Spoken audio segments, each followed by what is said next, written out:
On that note, welcome to the podcast. First episode is. Are we recording? Yeah. Oh wow! So I just.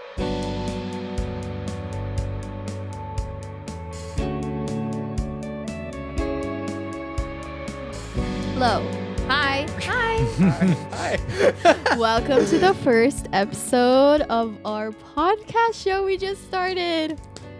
Should we clap? Should we also clap? I don't think so. This is the intro episode, so Yes. you will be able to learn a little bit about us. Yes. First of all, what's y'all's names? My name is Josh Hi, Nascimento. Josh. Hi. It's like AA.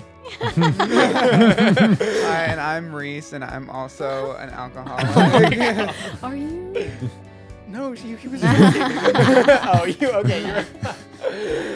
Got it. If you said that in an AA meeting, are you actually? you? I know, right? Sheesh. You too, huh? Yeah. Also, I'd like to shout out our producer, Michael, who also has a microphone. Hi. Hi, Michael. Hi, producer Michael. So, do you know why you're here? Yes. Why Yeah. did we start our podcast? How about that? Yeah. That sounds Tell good. us. Great. So I will I will start us Tell out. us. So Reese had the idea that we kind of show our tastes and show kind of what we're into in the first episode. So that way when we're reviewing stuff, people know where we're coming from. So we each picked one of our favorite movies that the other two hadn't seen before. Although you'd seen Reese's movie, right? Yes. Yes. But the other ones each of us hadn't seen before. And we're reviewing them for the first time on mic. And we'll see what we think of each other's movies and explain our tastes. I think my favorite movies are clearly the best ones because we couldn't find one that nobody else had seen. So Fair I enough, think that yeah. means that I picked, You have the best taste. Yeah, I Yeah. think Or so. maybe your taste just. Populist. Say it. Basic. He said basic.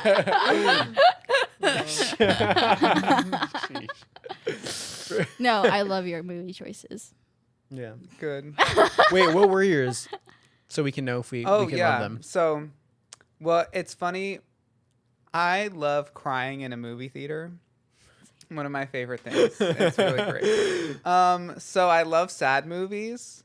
For example, Room is a very sad movie. Have you seen Room? I've seen Yes. Room, Brie yeah. Larson, yeah. Yeah. Very sad. Very heavy, yeah.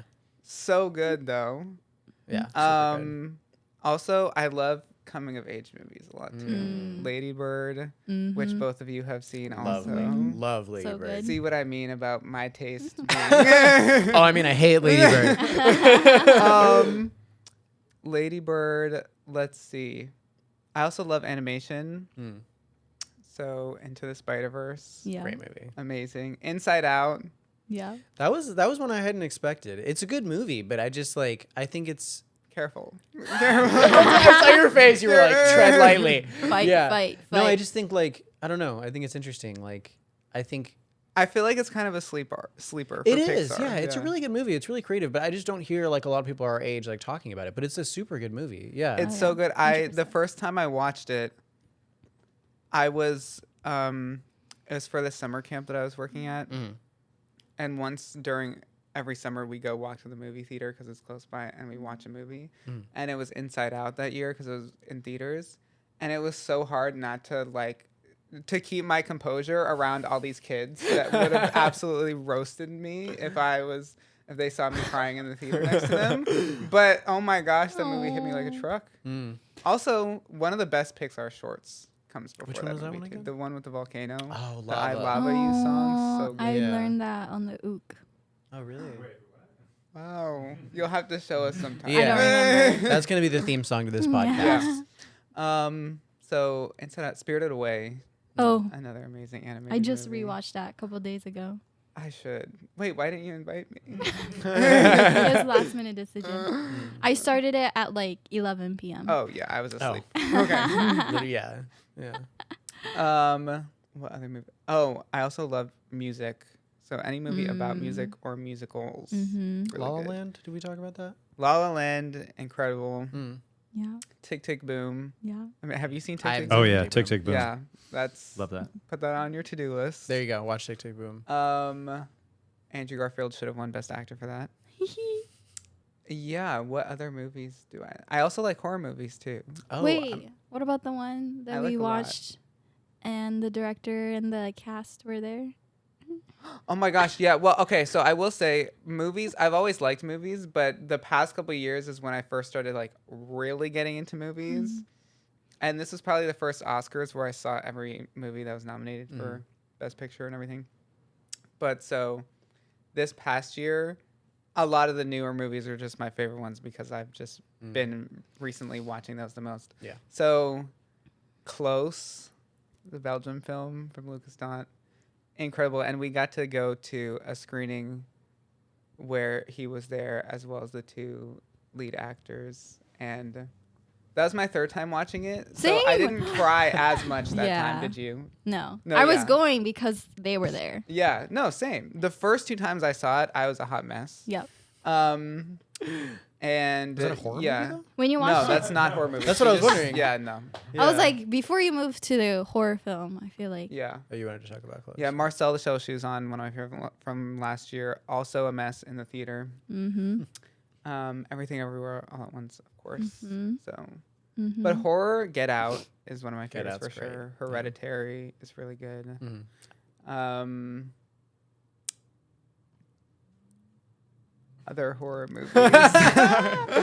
I think I need to get into a lot of older horror for sure because I feel like I haven't seen a whole lot. Like I've seen The Thing. The Thing's amazing.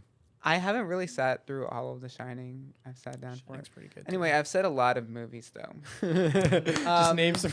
I don't think I could do that. Thank I you for know. naming I've movies. said I've named movies. But the one that I chose for us to watch this time, that we would all watch and talk about, was Dead Poets Society. Yes. That's one of my favorites too. Also sad, which is part of why I love it. Yeah. Yeah, heavy. And this was Josh's first time watching Yes. Yes. Yeah. It was my first time watch. I had seen it before, but yeah, super emotional. Like I said to Reese at the time, I was like, do you guys remember? I was like, why did you do this to us? Like, it was literally, it. Well, you left partway through. us you had to watching leave. it. Yeah. I watched it later Did on. you finish? Okay. Yeah. Yeah. Nice. It was When was the first time that you saw it? when I was in college. And then I was supposed to do a scene recreation of the last scene. Oh, wow. Somehow it didn't happen. I don't remember why. Oh, Did you okay. end up doing another movie? I don't remember. Hmm. I just remember watching the last scene over and over, trying to whatchamacallits, break it down, like how I'm gonna recreate Got it. it. Well, first time watching, what were your thoughts on Yeah, I thought it was super good. I really enjoyed it. It was like it gave me that feeling of my movie, which is Marriage Story, like that idea of like just emotional, and you're like with the characters, and like you're just like feeling their kind of feelings, especially towards the end. Like as it got more emotional, I like really dug into it. For you, cinematography, because you're a cinematographer. I thought the camera moves were super nice. I don't know if you noticed any of the camera moves. Like the moves specifically were very nice. Yeah. But no. Guess not. But yeah, I think I had some like knocks on it. Like I think that I wrote down. I think I thought it was like I thought the subplot, like the love subplot, was a little weird.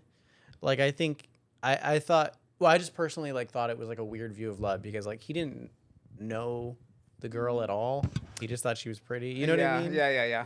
Yeah, but he like could not like stop, and like he had to like she was literally like leave me alone, and like he was like no, I'm not going to, basically. Aw. And then But also the fact that works too. literally, so Like, that's it's like a weird message. yeah. I I mean, I guess. wonder if that is just like an 80s thing where it's just. Yeah, probably. Yeah, it could have been worse because it's from the 80s. But After I watched it, people coming out of the theater were like, "Yeah, you couldn't add that in today's movies. Oh, really? like you definitely couldn't have that level of stalker be successful." basically, although like I feel like in terms of like stalker subplots from movies in the past, not that bad. Like he kissed her while she was like unconscious, but it was like a kiss on the forehead or something like that. Like could have been a lot worse. Not great, True. Yeah. but could have been a lot worse. Did you like the movie Eye? Of course. And that wraps up our Why podcast, do guys. I Thank do you for it? coming. Why did I like it? I love stories. I love stories too. I love stories that are based in classroom settings. Like it's Okay. a teacher-student relationship movies. Definitely. Why do you like what about like classroom student teacher? Okay, do you so like I that? love because you get to like really like have different characters, right? Because there's so many students in a classroom. So like you can have really different personalities going on at the same time, and it's very chaotic. And then there's this like teacher figure that is like trying to love up on them. Or not? Love Or up on not. them, Yeah. And Terrible that's teacher. also interesting to me. Yeah. Also, I think maybe like my grandma was a teacher, my mom was a teacher. I have this like appreciation for teaching, Got it. perhaps. And also, I just remember like when I was a student in Japan, like the relationship we had to our teachers, and like I don't know, just like student life, Yeah. I Is- get that.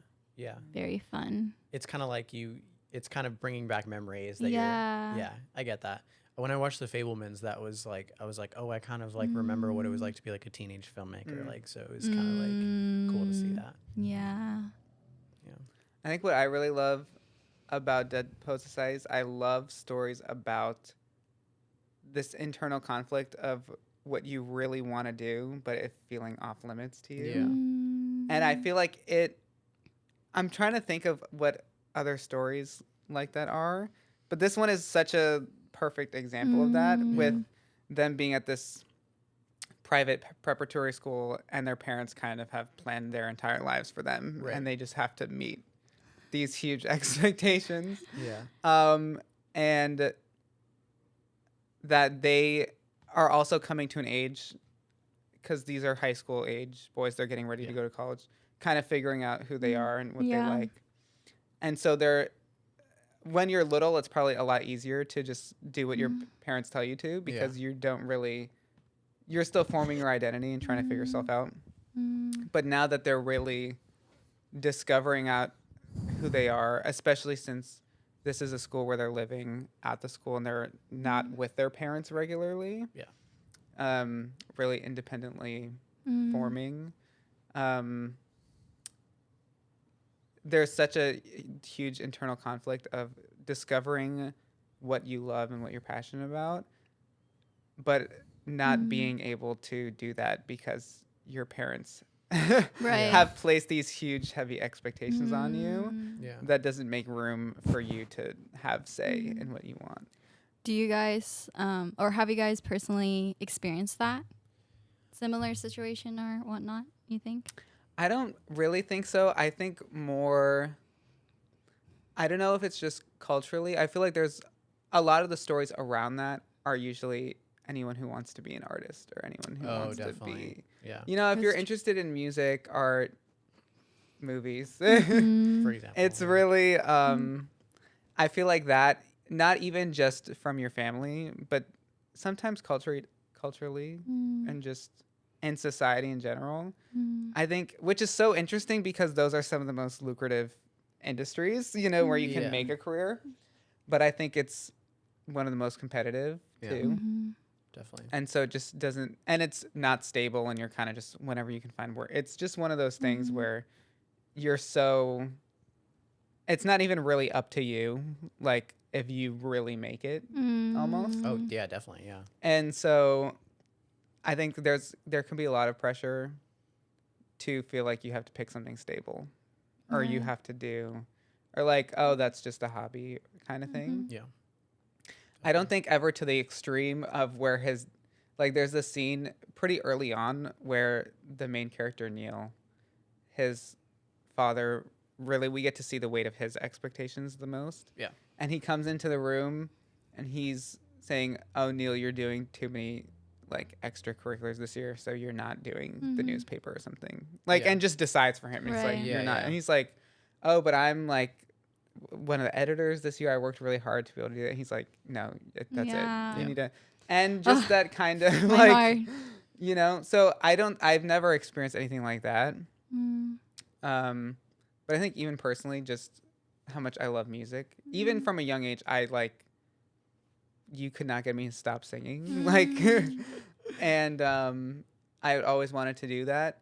And I don't think it came necessarily from my parents, but I just always felt like that was off limits, kind of. And I didn't even do, and so I never did any kind of like choir or lessons or musical theater or anything like that growing up, because I just felt like that didn't really matter. Like I just couldn't do that, kind of. Do you feel sad that you didn't try it?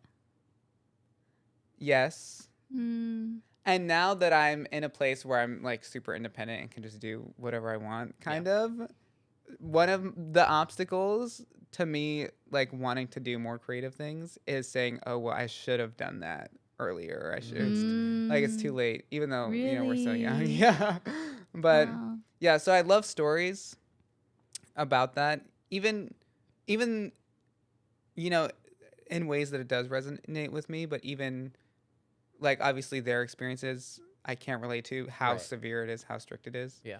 And for him, it's like really wanting to be an actor. Yeah.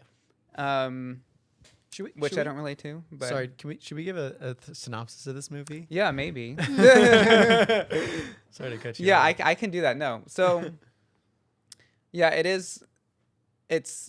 follows this kind of main friend group at this all boys private preparatory school. And basically it kind of starts, you see a new school year starting and all the parents are kind of leaving their kids at the school. And again, like that scene I was talking about really early on, where the main character, Neil, his dad, is very controlling of his life. Yeah. And puts the weight of their family on his shoulders and said, "You're the one who's going to be responsible basically for making something for our family."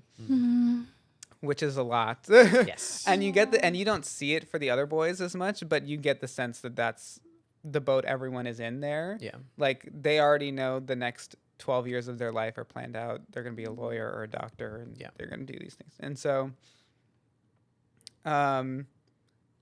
there's Robin Williams is one of the other leads of this movie, and he's the new English teacher for the school. And he has a very unorthodox approach to teaching, and in a very otherwise totally traditional environment. But he did go to this preparatory school as a student when he was younger, and he was one of the top, students. But he's very, one of the first scenes where they're in the classroom with him, they have all these textbooks. They've been going around all these classes, and it's the first day, and they've already got a million assignments that are due the next day, and they're carrying around all these books.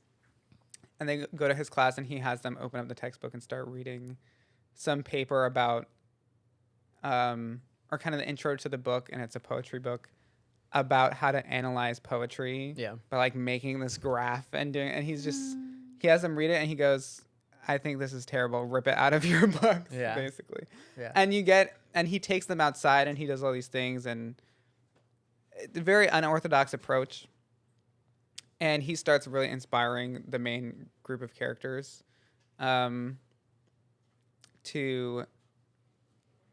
find out that when he was a student, he was part of what was called the Dead Poets Society. It was listed in the yearbook. And so they kind of get interested in what that was about and inspired by his teaching to go and form it themselves. And I think he leaves Neil his book from when he was in the club, and it had like how they start the meeting and everything like that. So they just go out into the woods one night and they start reading poetry, basically. They're like not allowed to. Yeah, and It's it's like they're sneaking out late at night because they have curfew and everything like that.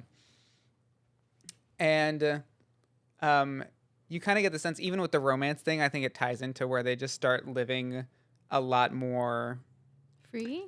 Yeah, free. Yeah. And they start really being inspired kind of by the arts and wanting to appreciate the beauty of life and following their heart and things like that. which is very against everything that the school wants them to do. Yeah. I think they have, I don't know what they are, but they repeat like these 4 tenets or something the school's built on. One of them is tradition. And eventually, so they're doing a lot of these things in secret, and Neil sees, I don't know if he sees a flyer for this play that's happening or something. Something like that. Yeah, but he goes to audition for some local theater play that's happening.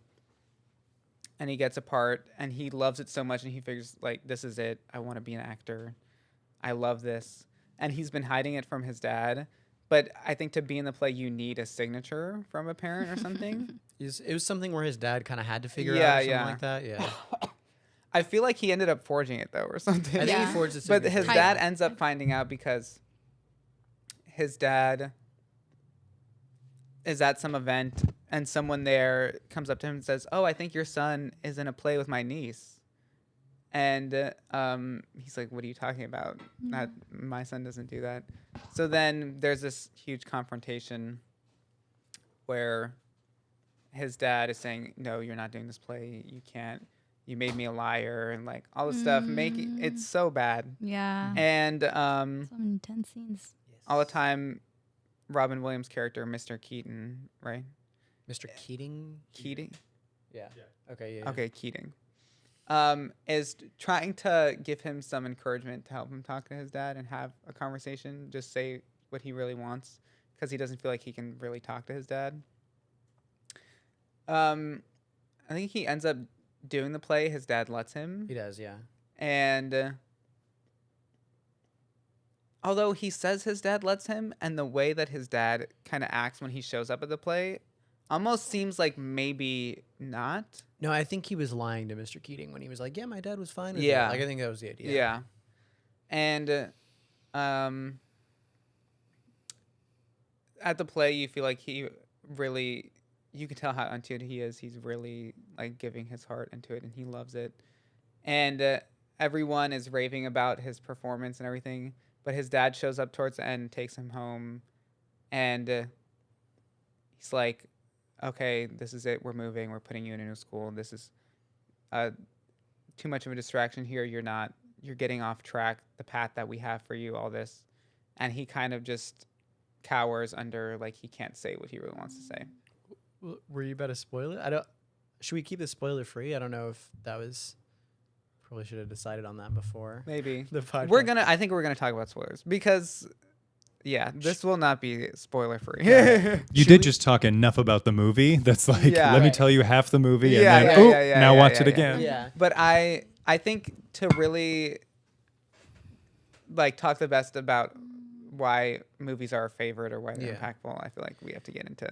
Can we do maybe like spoiler free and then like a spoiler section and Sure. like do time codes or something Sure. like that? Okay, cool. Yeah. We're getting into the spoiler part now. Yeah, spoilers. Yeah, for Dead Poet Society. But and then I lost my train of thought. But I know that he took the he like yeah, cowered and I under it. think his father kind of starts blaming Mr. Keating's teachings for Yeah. like he's being led astray. And it's crazy because when we see this conversation earlier and Neil is trying to explain to his dad like why he wants to do the play, and he's saying, I've gotten all A's this semester, like I've got, Yeah. and it's just so crazy that you can be a straight A student and that's not enough for you to get to do something fun on the Yeah. side. Yeah. It's just, like his father's clearly not listening. Yeah. And he ends up, after that conversation with his father that night, taking his own life. And then they do this investigation into how could this happen? This is awful. Like, we need to get to the bottom of this. And they end up coming to the conclusion that Mr. Keating was leading all these boys astray and putting these crazy thoughts in their head. So they fire him. And it's so terrible that it ends so unjustly like that. Yeah. And he just takes it. Yeah, and it's crazy. It's just so crazy how blind the parents are to the Yeah. to what they were doing. But yeah, it ends. There's definitely other like sub stories kind of that are going on with some of the other boys, but his is really the focal point of the main movie. one, yeah. I actually like that about it. Like it's not. I feel like it's not just his story or him and Mr. Keating or whatever. Yeah, It's yeah. like it's kind of an ensemble. They all have like little stories Yeah. that they're dealing with. Yeah, and you can see them all grappling with the weight of the expectations on them Yeah. versus kind of like really getting to express their own personalities, the things that they're interested in. Yeah, you can just kind of tell the way that the school, the way it's set up, the traditions, everything is really choking them. Yeah. Yeah. And it's really sad. It is, Yeah. yeah. But the ending is really nice. Yeah. The last scene. Yeah. And I remembered because the first time I watched the movie was in 2020, I think. Okay. And so I remembered Wow.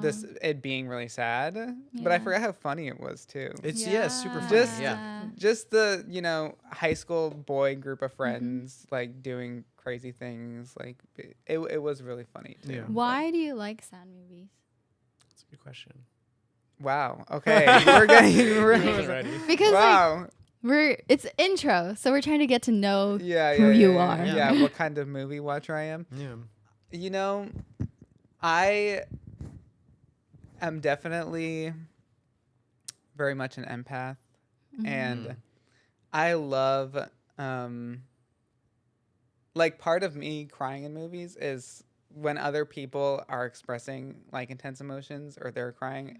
I just connect so deeply to the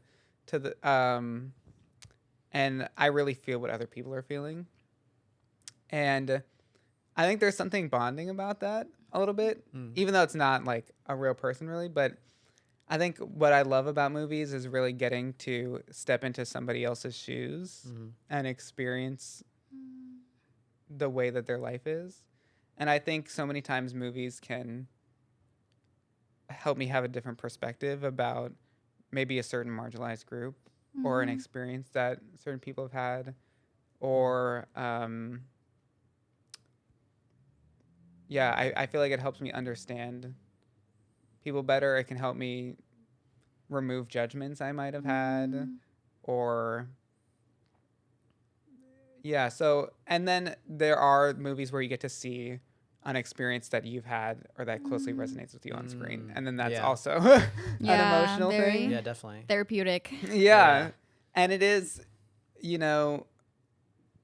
one of those things where maybe you get to see somebody else on a screen put into words something you're feeling in a way that you couldn't, and then it really hits you in a certain way, But I love, I don't know. I feel like in general, crying is such a release type of, Definitely. and movies,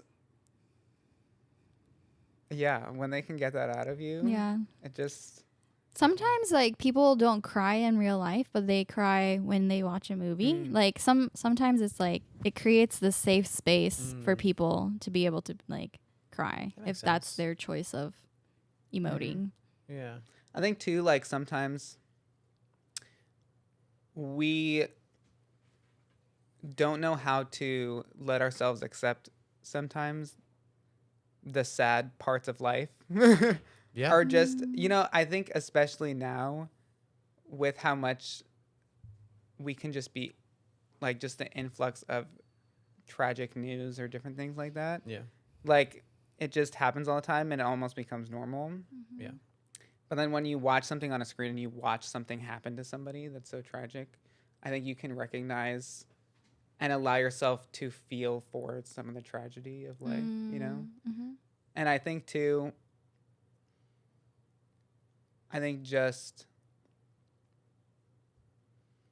as a person of faith, I think sometimes it almost feels wrong to feel sad sometimes.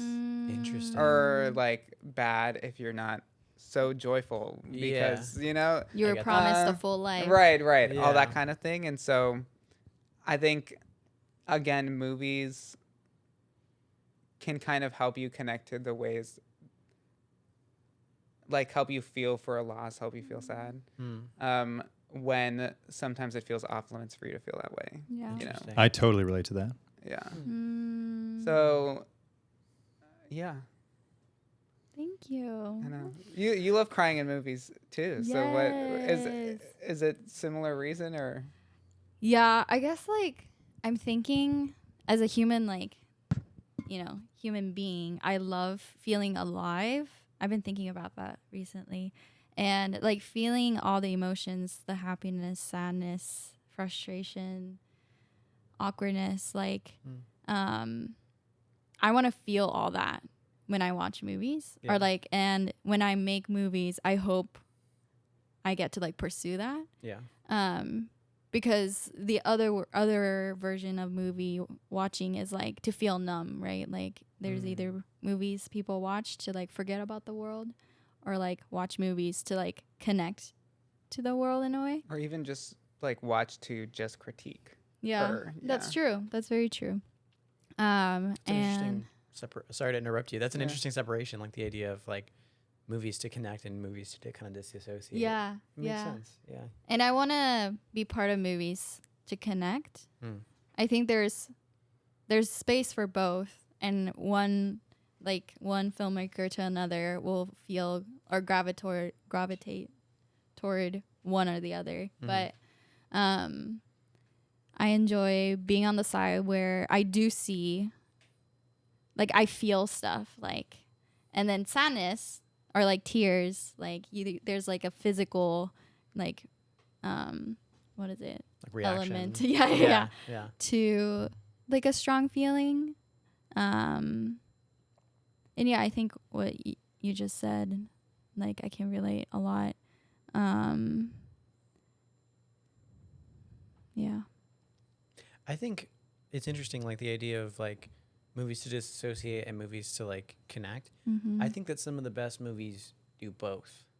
Like I think some of my favorite movies, it's like you're watching it and you kind of forget about your problems, and then near the end you're like, oh no, this person's going through exactly what I'm going through. Yeah, that's true. I don't know. Like for some reason, Ratatouille came to mind. Mm. You're like, oh, this movie's about like a rat who can cook. And then like by the end, you're like, oh, this movie's about like art and criticism and like wanting to achieve your dream and stuff like that. And you like emotionally connect to that. So deep, man. Anyway. Yeah. My That's TED a talk on Pixar Ratatouille. film. Yes. Pixar's, wow. Incredible. They Yeah. really get to your heart. Yes. Yeah. So I think with Dead Poet Society, there's a feeling of like putting myself in Neil's shoes and seeing the turmoil of the internal struggle that he's having between his family and what he's passionate about. And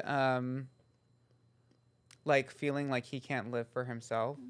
And obviously that's not a way to live, and he ends up feeling like he can't go on, you know. And so there's the sad of like that's not an experience I have, and it's so sad to see somebody else going through that.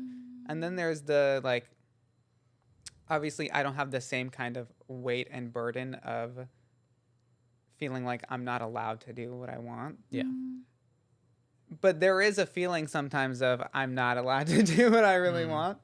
Not to the same extreme. And so there's the sad thing of that kind of shared experience almost. And then it's also inspiring in a way to know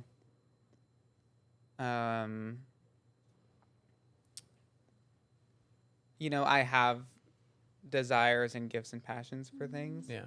And I don't have this thing hovering over me that's not letting me the way he does. So what's not letting me, you know? And feeling like he would have given anything to just be able to have the chance to do it and go for it. And so I feel like it's inspiring in that way too. Yeah. Although tragic, you know. Right. But seeing them kind of engage in like just appreciating more and seeing more of the beauty of life and just what living is really about to them. Yeah. You know, none of us, I don't want to speak for you, but I don't think any of us have such a pushback against what makes us feel alive or happy. Like, and we can do it. And it makes you grateful too, to just be able to have the opportunity for that, you know? Yeah. I have a question, So I think we were talking about the idea of just like, that idea of pushing against like parents and like wanting to be your own individual, and kind of like a message of this movie is to kind of be yourself and like discover yourself kind of. Is you grew up partly in Japan. Is it, because I think because this is an American movie, I think that like that's one of the reasons this movie was kind of loved so much, was because it had this theme of like following your own compass and stuff like that. Is it, I know Japan's kind of more of like a collective society, is that right? Like it's more of like a focus on the family and like... Right, so there is more pressure because of that. Because like you can't think about what you want to do. Think about what's going to be beneficial for all of us. Yeah, okay. So is that... Do you think this movie would fly in Japan, essentially? Oh, yeah. I think so. You think so? 100%. Interesting. Like, is it... Like, I guess, like, do they... But it is, like, more of a cultural value of, like... We as Americans very much value individualism, whereas, like, over there, it's more of, like, for the greater good, for collective kind of... Right. And overall, like... It's, like... Because of that, I think most people keep to themselves how they really feel. And people tend to be shy or like are not outspoken as much. Me just being me, going back to Japan, everyone's like, "Oh my gosh, you're so bold. You're so American now," you know. My recent trip back to Japan, but I was like doing normal things, I thought, but. Yeah, I think I knew, like, to some that I talked with, it was very refreshing to them that, like, the idea of just saying what you have on your mind. Because, like, sometimes, like, no, like, I can't, like, I don't know. I wonder what they go through, but the sense of, like, oh, I have to prioritize other people, or like what's beneficial for all of us, that like I can't fully pursue my interests, perhaps. So. Yeah. So it's more almost like, do you feel like it's considering everyone's needs, including your own, or you have to like put other people above yourself in that culture?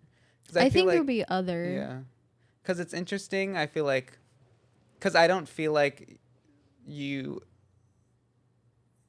the movie presents it kind of, or the world they live in, these boys, is like, it's almost choosing between your family or yourself. Yeah. And I don't think you have to, really, but that's kind of how it feels to them. Yeah.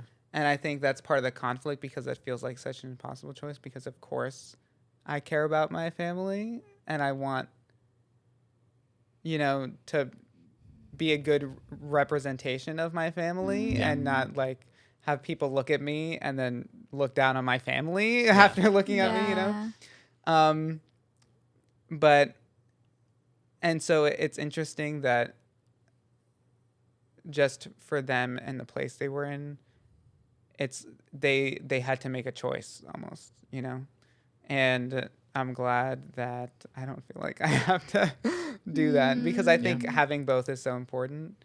And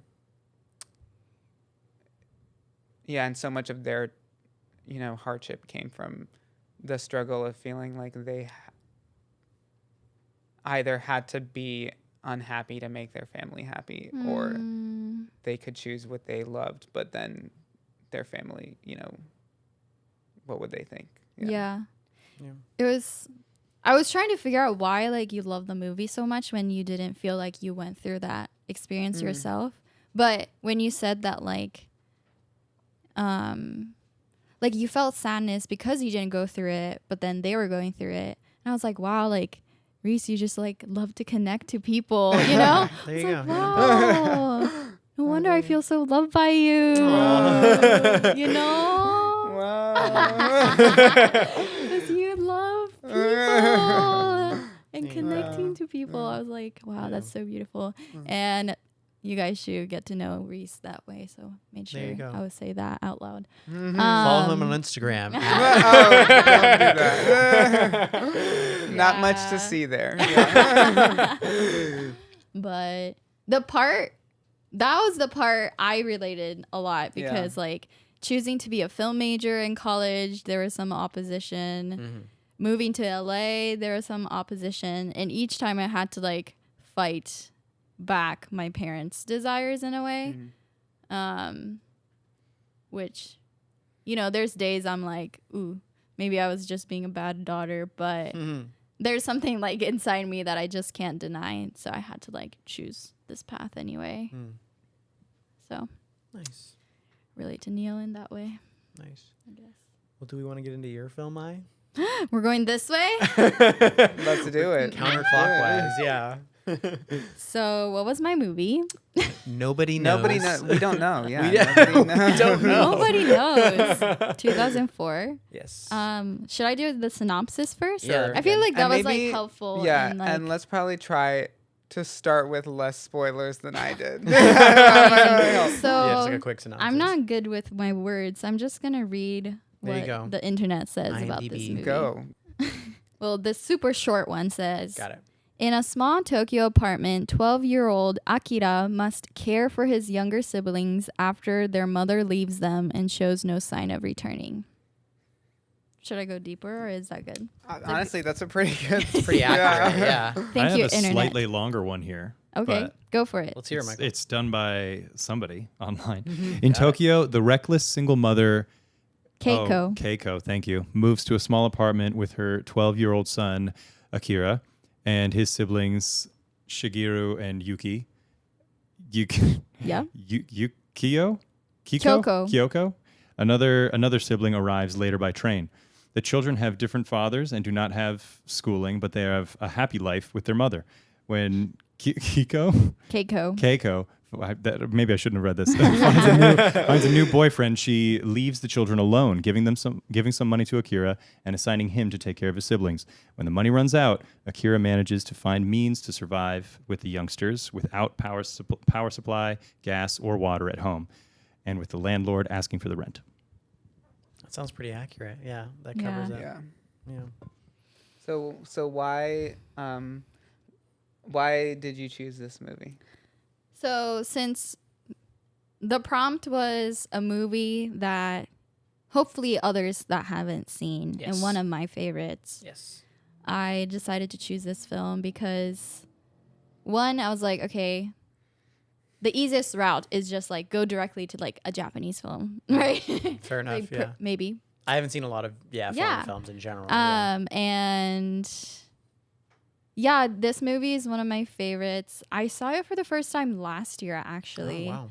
Yeah, I've been pursuing this film thing, or like I'm in the industry. whatever. Since I realized my passion right before college, so there was 4 years of that, and then after that, I moved to LA. Yes. It's been a year and a half. Did you go to college in Tennessee? Yes. Got it. Thank you.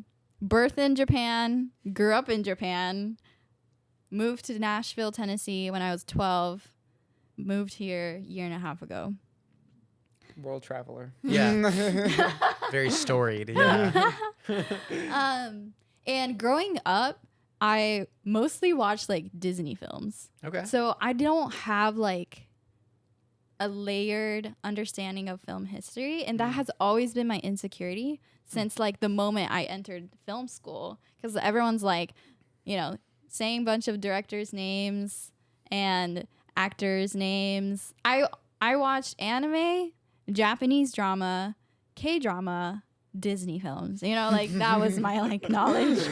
Not as traveled as you are Yes, knowing film history. exactly. Yeah. Or So the opposite of that. that's always been my insecurity, but I'm like trying to like put in more intentional efforts in like watching more films. So like that journey began in college, and then I've learned about this director Koreeda when I watched Shoplifters in the theaters when it came out. What year was that?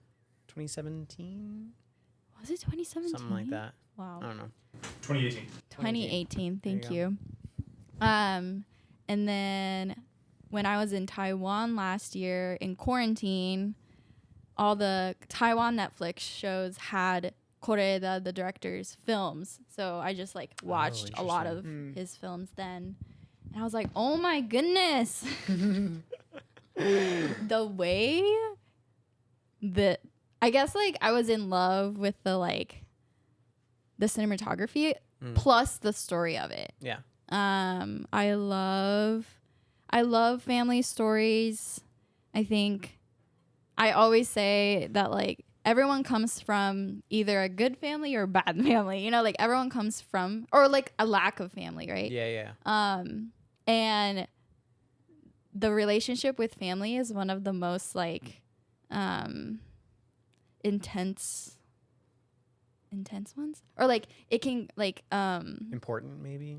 it can whatchamacallit, it can trigger the most emotions. Yeah. I feel like, other than romance, perhaps,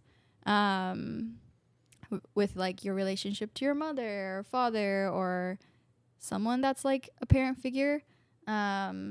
And because I'm into film, because I want to feel stuff, or I want people to feel stuff, I'm like, that market will make people feel stuff, you know? Family drama. kinda. Yeah.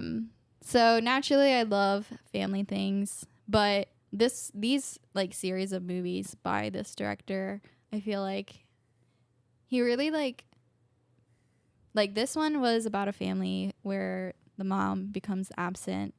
His other films, there's one that's like no one is related, but like they act as a family, which Shoplifters yeah. that way. Brokers, similar, that just came out. I was listening to this interview. He was speaking like why he ended up writing those two films, where like he had mentioned something about like assuming that women will naturally have this like motherly instinct because they're a woman, and someone like challenged him on that thought, like that's not necessarily true. And he was like, oh yeah, that's interesting. And that's why he wrote like the mother figure in Shoplifters, the mom isn't the biological mother to these like kids, but like she's very like she's a mother to them. Yeah. And then in Brokers, there's this mom who is pregnant, but she doesn't feel like connected. So like it's so cool just like how he writes his films, that like even like through his like personal comments or like personal, you know, experience, understanding of the world, that he like writes these characters. So I just love this director in general.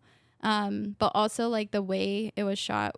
Like I remember watching Nobody Knows for the first time. There's this scene where like the main character Akira brings some friends over and they're all playing like video games, and the siblings are like watching them, and it wasn't only this scene, but I just remember watching this scene. So like the camera doesn't move at all.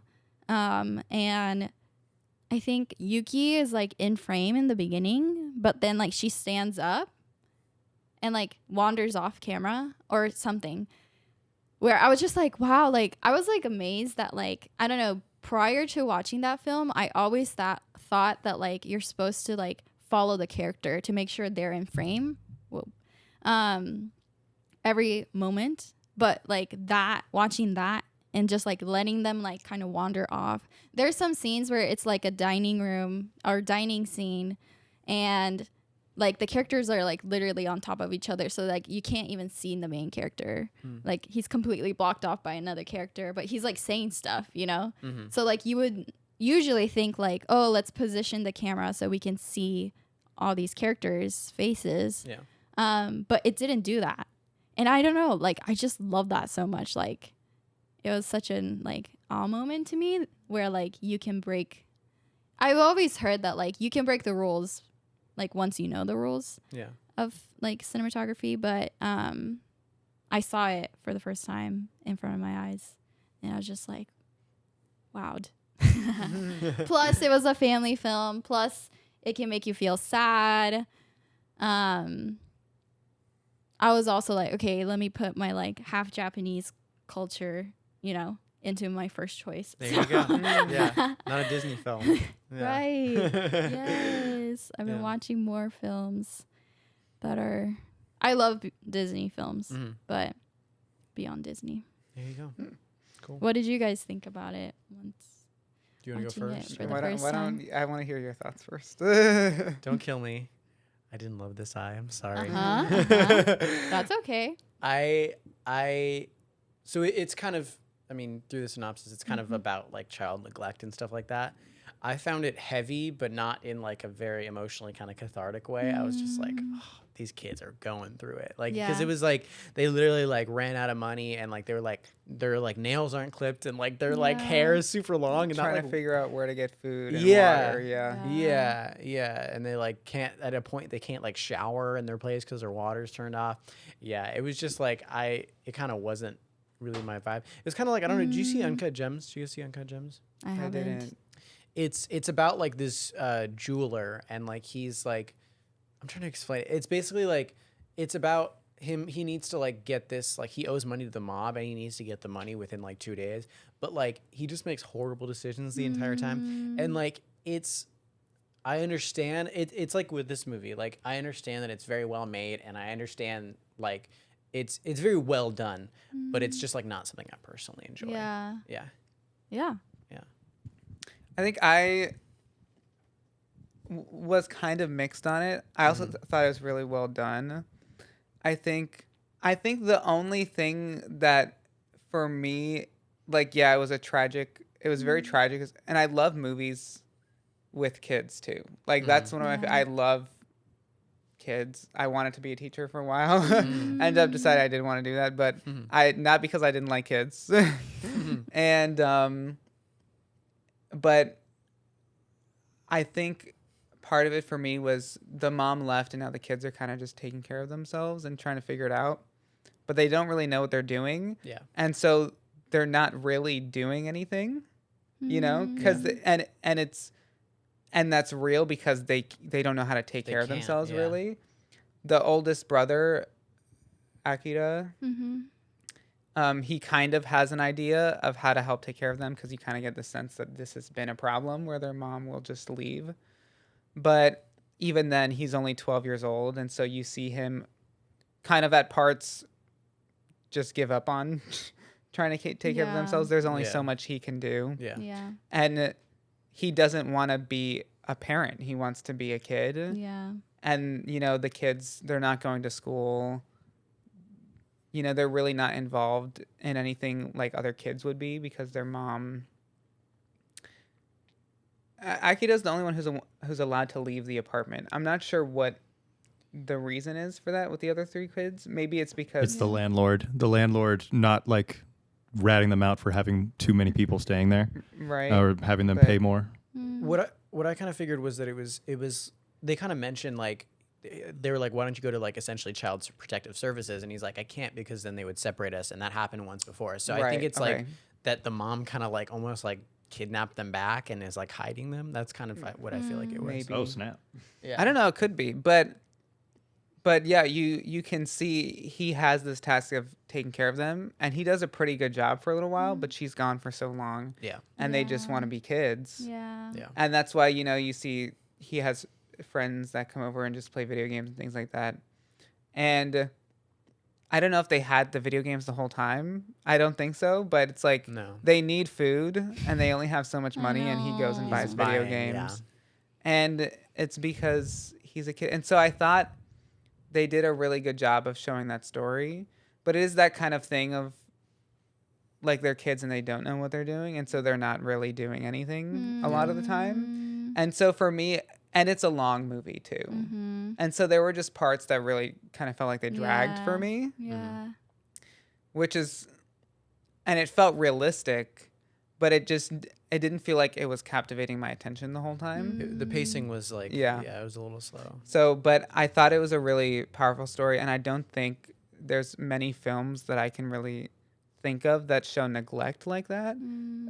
There's definitely a lot of abusive parent relationships Right. that get shown, or abusive relationships, but neglect, I think, which is probably not super, like the most rare thing Right. to happen. Yeah. Probably But as much as abuse. yeah. Yeah. And so I thought it was a really important story for sure, and it was really, really sad, hard to watch. Yeah, I think it just felt slow at times for me, but Yeah. that was my only main knock on it, really. But Yeah. yeah. But I liked it. Yeah, Yeah. What do you feel like you like about this movie? yeah. Outside of just like the camera kind of stuff. I feel like I explained it. That's fair. Okay, yeah, Yeah, that's fair. yeah. Yeah.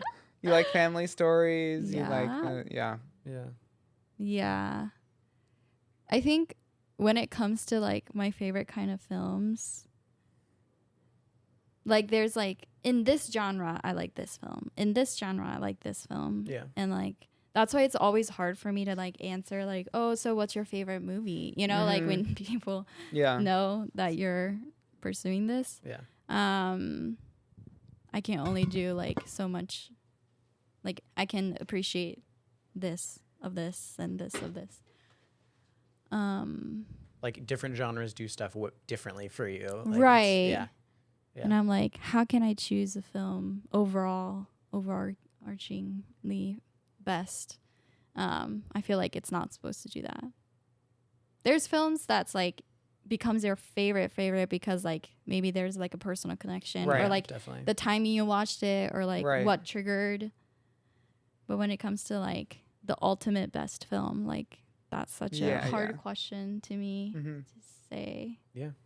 So That's What are you talked a lot about Disney, so I'd love to hear what your favorite Disney movies are. good question. Favorite Disney film.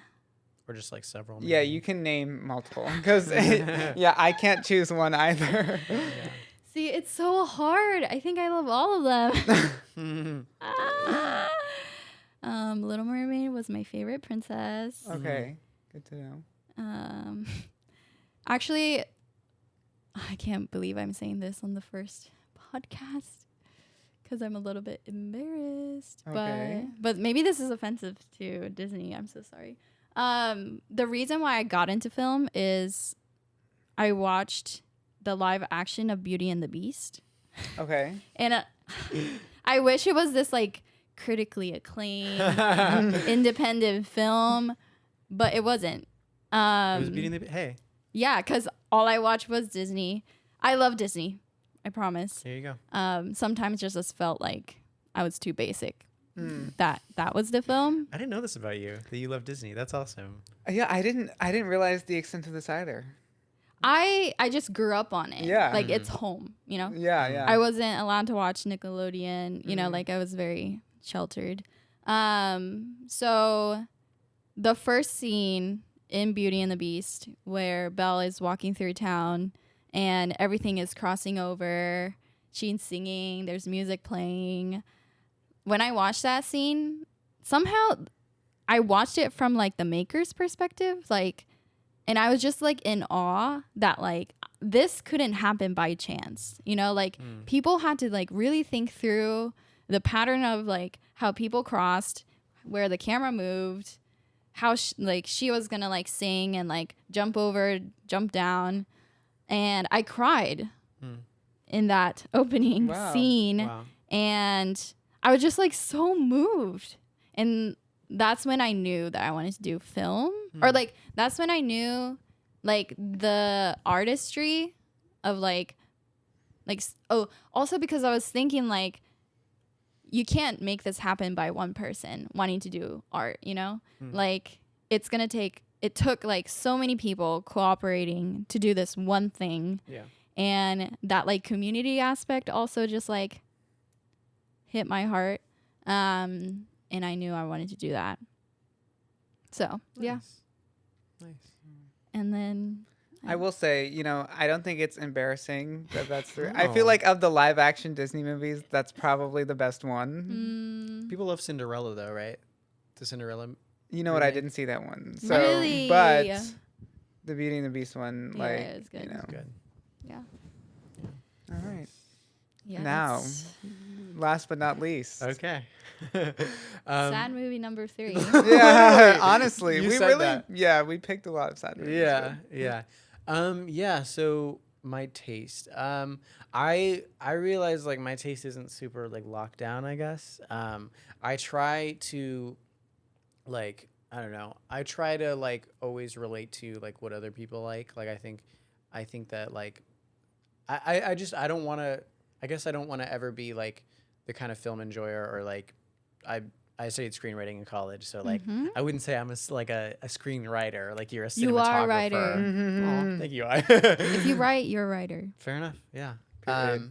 But I don't want to like ever be like I think there are like more experimental or like independent films that can kind of maybe alienate larger audiences, and I would never want to as a screenwriter kind of do that, like where I'm alienating a lot of people and like making people maybe feel small for like not getting it or whatever. Like that's never something I wanted to do. So I think I always try to like enjoy stuff that's maybe more like popular or like however you would phrase it.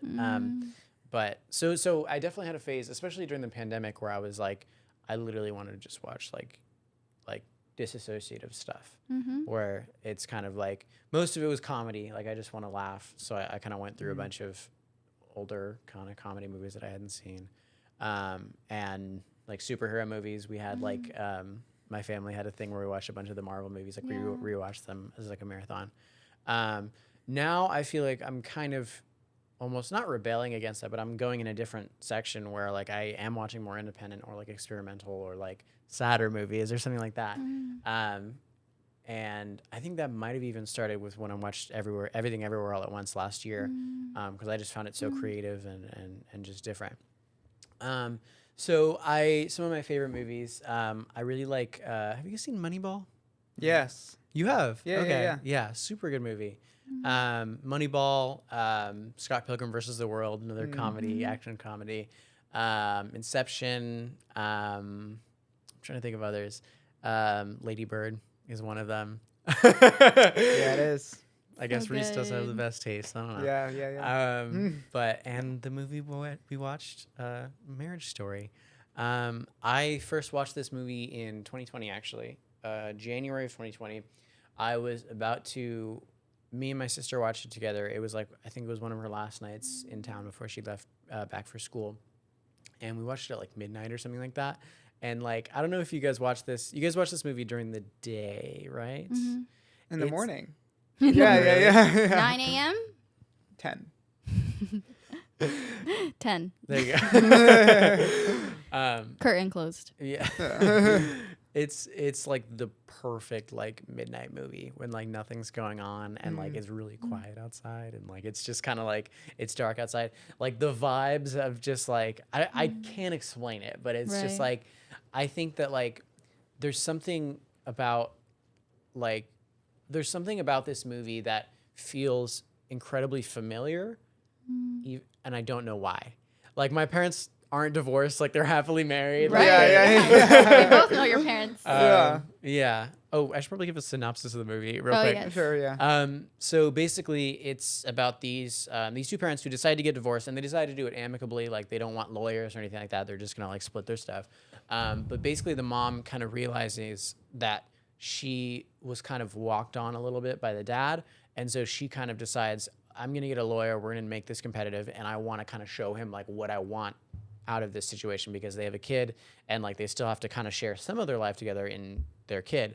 And so they kind of go through this ugly kind of court process where they still they kind of have to figure out how to be, go from being spouses to like now like fighting. And then they have this kid that's like in between them. So yeah, a lot of dramatic stuff, but it's also really funny. It's kind of like Dead Poet Society where like it's very funny, but then there's also like those emotional moments. And I think like those kind of movies always hit really hard for me because it is that kind of part of the disassociative, like, oh, I'm here, I'm having fun kind of thing. But then you're also like super connected with the characters, in my opinion. Like, I think there's just like Charlie and Nicole, who are the spouses. I think Charlie is like a little more at fault, but then like Nicole is also at fault. So I think like they're super kind of well-rounded characters in my opinion, and they're like super they have a lot of depth to them in that sense.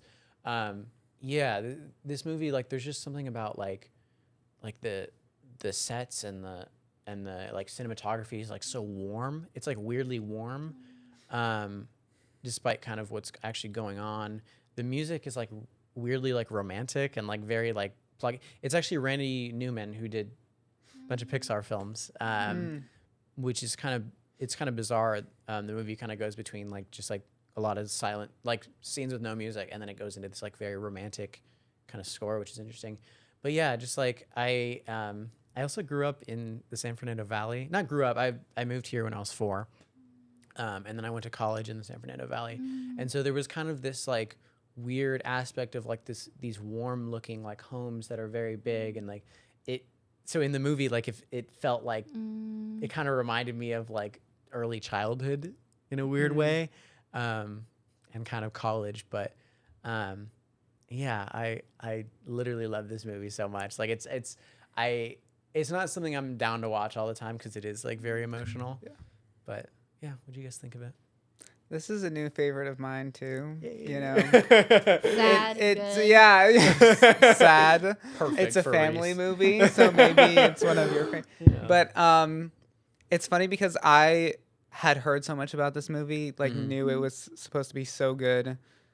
And I didn't. This is my first time watching it, and so last year I saw White Noise, which was another Noah Baumbach film, which was my first taste of Noah Baumbach. The director, yeah. Yeah, and I really did not like that movie. That's fair. I don't like to say that there's movies that I hate because I feel like that's so strong, Whoa. and I go into movies really wanting to enjoy it. Obviously, Right. yeah. Right. And so I didn't hate White Noise. I will say I totally did not really get what they were trying to do with it. And I know it's adapted from a book. Yeah. And so it's not like it's his original thing. But I felt stupid watching it, kind of. You're like And clearly if there's you've, something. if you've seen the movie, you probably maybe know what I'm talking about. But so it is so crazy to me that he made both of those things. Like he did White Noise and Marriage Story. Yeah. Because Marriage Story, so good. And even instantly from the first few minutes of the movie, I was like, this is really incredible. One of the best like introductions to characters So creative. I've ever seen. Yeah. It starts with right, Nicola's the wife. Yeah. And so it starts with her reading about her husband, Charlie, and it's kind of cutting over like montage scenes of kind of what she might be describing, but everything that she likes about him as a husband, as a father, as he's a director for a theater group. And you just get to know so much about the character instantly. Yeah. And then it flips and he's reading about her. And while they're reading, especially because I know that this is kind of a divorce story and this family drama, I picked up pretty quickly that this was happening in a therapist's office. Yeah. And this is like something they were assigned for marriage therapy. Yeah. But it's such a brilliant way to start a movie and introduce your main characters. Yeah. And instantly I was like, wow, this is going to be so good. And yeah, it really is heartbreaking. One of the things that I loved about the movie was their son, Henry, kind of when he was and wasn't present for things. And I think, you know, in a story like this, obviously kids, whenever there's kids involved in a divorce, they're so impacted by things. Yeah. And this movie really made me think about how a kid might be perceiving, you know, their parents' relationship and what they're going through. Because you never see it from his point of view. Right. But you just see where he is showing up, what he's not involved with. They try and keep him out of it a lot. Yeah. And I think they do a pretty good job. But just because of the way, you know, lawyers get involved in everything, it ends up kind of escalating things a lot. And But it made me think about too, because my parents aren't divorced, but they're separated, which was a more recent thing. But it made me think too about, because obviously Charlie has some idea of what's going on, but not really like seeing his parents fighting and going at it like that. Yeah. And so it even made me think about like the things that I know, but how much more that I wasn't there for, how much, because I think my parents did a really good job of keeping my brother and I out of it too. But even just thinking about, because you just see, obviously I think unless you've been through it yourself firsthand, some kind of separation or divorce, you don't really know what it's like. Yeah. And I think seeing their relationship, like you just see how painful it was for both of them. Yeah. And I think it did a great job of showing. I thought it was so interesting how they showed their intentions at the beginning and then lawyers getting involved and it going to court, and how much it just becomes like there's so much animosity, there's so much, Yeah. and it becomes trying to win, you know? Yeah. Like trying to get more out of the divorce, trying to win. And it ends and you just feel like they're both losers, you know? And not like they're losers, but I got but you. there's no winner, you know? Yeah. Right. And it's so awful, and both of their lives completely uprooted, changed, like so many Yeah. things destroyed, it feels like. Yeah.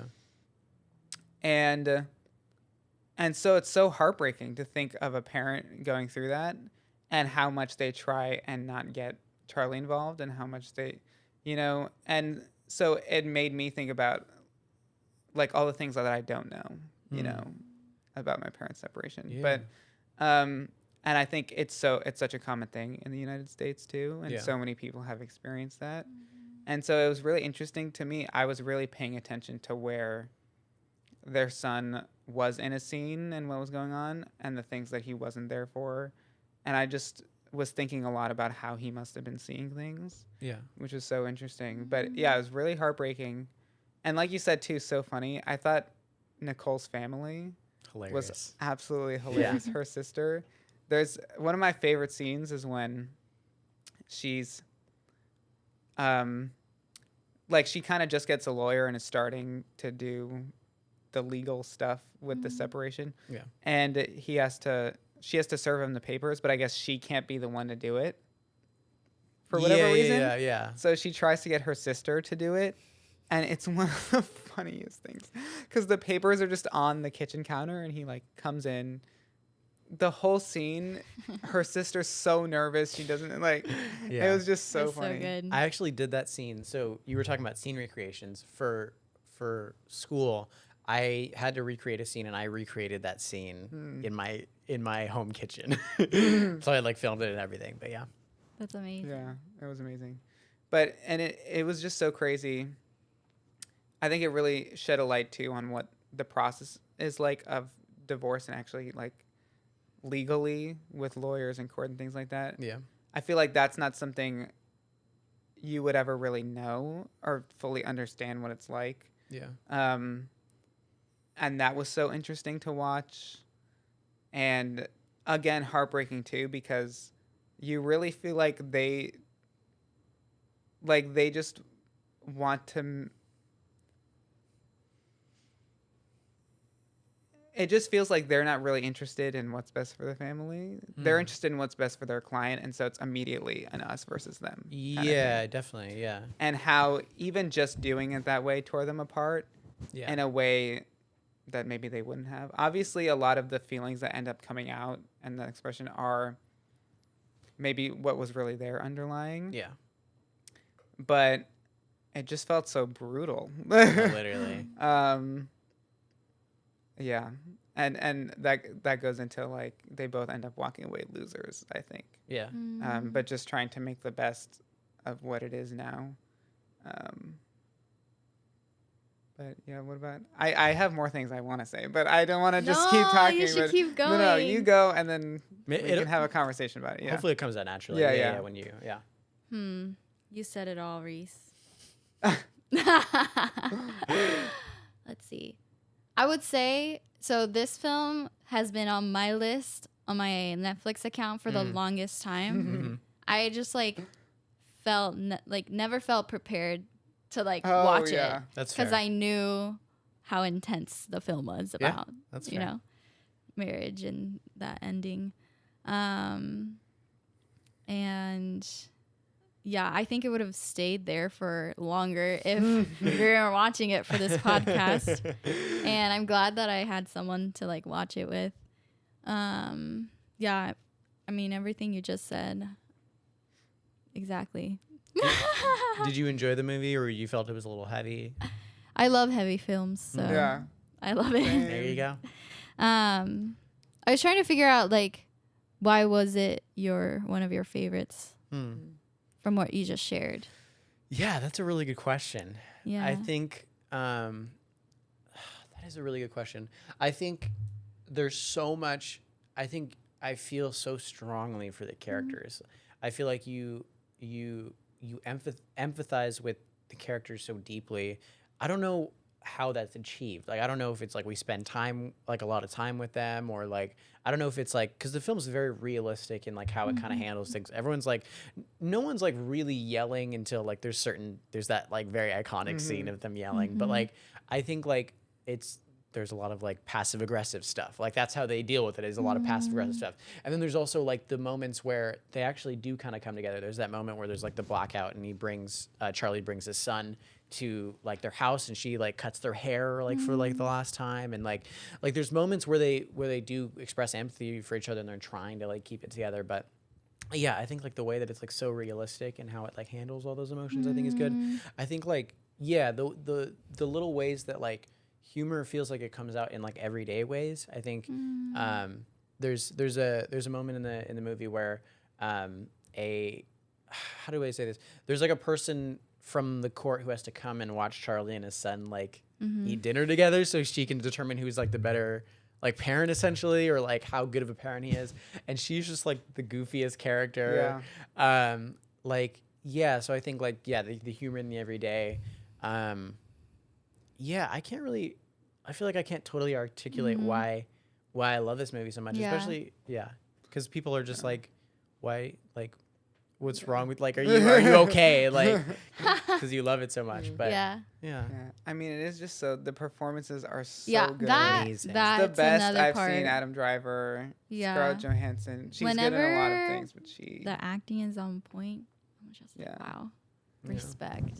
Yeah, definitely. And yeah, I like what you said too about the characters.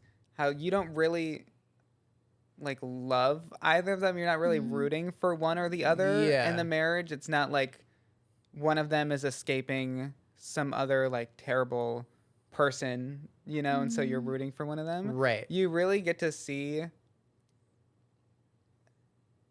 because you get such different perspectives from both of them. Yeah. And you hear some of the things that Charlie is having to deal with the lawyer, and really getting uprooted where they're trying to move she's trying to move their family to California and claim that they're a California family. Yeah.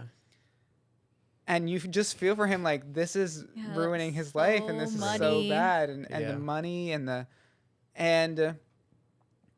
the way even he's trying to go to find a lawyer in California, because now he's forced to do that. Yeah. But all the ones he's going to, she's met with them, so he can't choose them. And you're like legally, yeah. Yeah, and you, with what you know about her character up to that point, you're like, but she wouldn't do that. Like, why would she do that to him? Yeah. Like, and so they both have these things where, because even he like sleeps with someone from the theater group one time when they're like going through a fighting phase or something. It's like, that's also terrible. And so they're such,